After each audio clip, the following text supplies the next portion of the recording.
একদম কম সময়ে সহজে ব্রাইডাল কলকা করার পদ্ধতি দেখাবো। তো সবার প্রথমে টিপের উপর ও নিচের দিকে 5টা করে লাইন করে ডট করে নিয়েছি। লাইনগুলোর মধ্যে লাইনটা সবথেকে বড় রেখেছি ও তার আশেপাশের লাইনগুলো ছোট বড় করে নিয়েছি।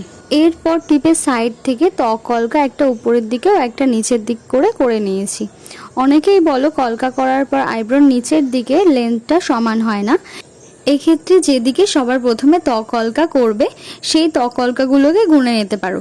যেমন এখানে আমার 8টা ত্বক কলকা হয়েছে, তো সেমভাবে অপর দিকে আমি 8টা ত্বক কলকা করে নিয়েছি।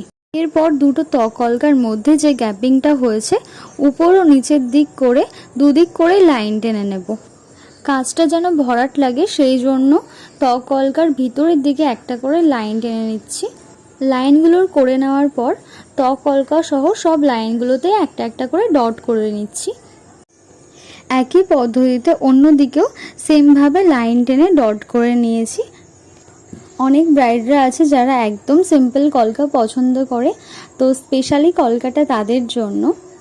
তো সবাই জানিও কেমন লাগলো আজকের এই সিম্পল পদ্ধতিতে কলকার ভিডিওটা। তো অন্য কোনো কাজ নিয়ে দেখা হবে পরের ভিডিওতে। টাটা।